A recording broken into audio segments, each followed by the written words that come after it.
Hey everybody, today we're going to talk about death. You heard me. I know you don't like to talk about it, you don't want to think about it, but it's an inevitable part of life and you have to plan for it. So let's get started.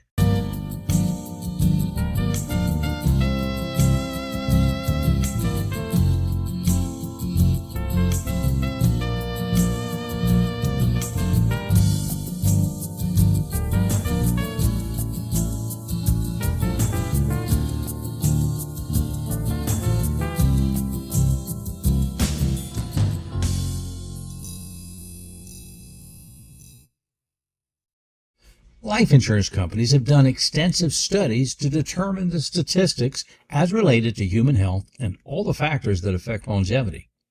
Regardless of medical influences or accidents, they found that eventually everyone dies. As an estate planning consultant, part of the necessary discussion is about our mortality. Death is a reality of life. No matter what kind of person you are, how much of an estate you've collected, how well you've taken care of your health, your time on this earth is finite. The only uncertainty is the how and when you will depart. Whatever your beliefs about what comes next, every day you're faced with choices of how to spend your time here. There are plenty of places where you can get guidance on making the most of this unique gift we call life.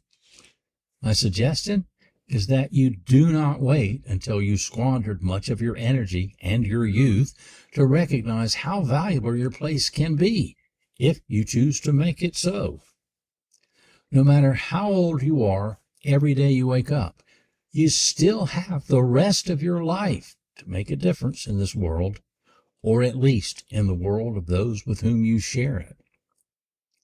As we mature through adolescence and into adulthood, one of the struggles is to discover our identity.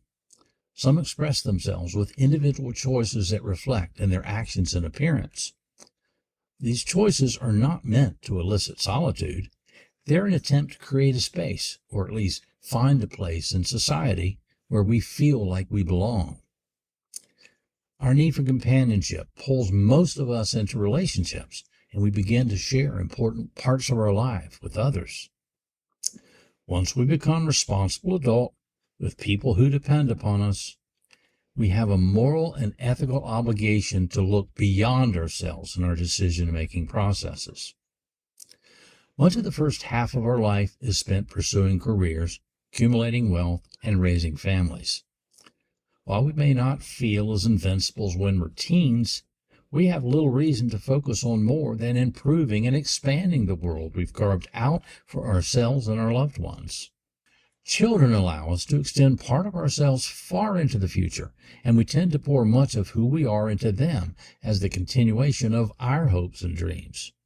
For a period of years, we blur the lines between our lives and the lives of our progeny. As our physical abilities begin to decline, theirs are just starting to peak, fueling kids' sports as events which allow parents to live vicariously through their children in an attempt to reach for a few more years of youthful vigor. People typically only begin the process of considering their own demise when something happens to remind them of the fragility of their existence, like an accident, a frightening medical diagnosis, or the loss of someone close. The longer you live, the more you'll experience the passing of family members, friends, and important public figures. At some point, the impact of one of these deaths will resonate differently, and you'll begin to realize you could be next. The reality of that cliff that looms ahead for all of us, but once seemed as far away as the horizon, suddenly comes clearly into view. The primary purpose of having this discussion is to remind each of us that the choices we make for how we live our life will not end for those who survive us. Whatever your life created, both good and bad, will be passed on to others once you're gone. Your heirs will inherit more than just your property. They'll inherit the legacies left by the life you chose to lead. Estate planning serves the purpose of managing all aspects of our measurable time on Earth. A good plan will help us maximize our use of the assets we've accumulated. It will also ensure that our years of hard work to create an estate will efficiently transfer to whomever we want to use it next. More importantly, having a well-constructed estate plan provides for all the matters pertaining to the end of our life to be managed in an orderly fashion.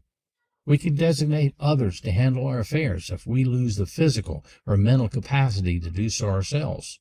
We can leave instructions for our loved ones how to make the very difficult decisions regarding our health, medical care, or other final life choices. Nothing will make the loss of someone dear easy to take. The more significant someone is to us, the more we'll feel their absence, both at the time of death as well as every day thereafter.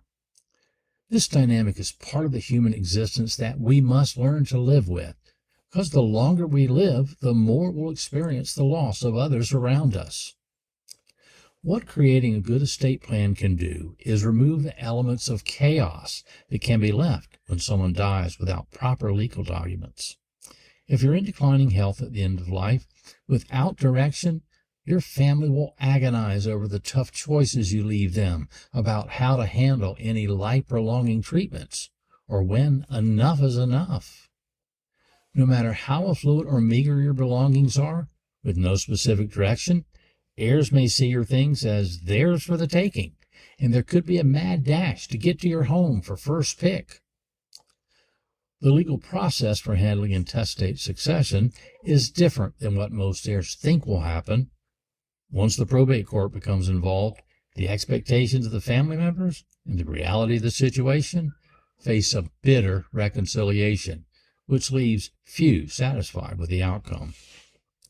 When considering the end of your life, it's important to think about the entirety of what you leave your family, not just the material things.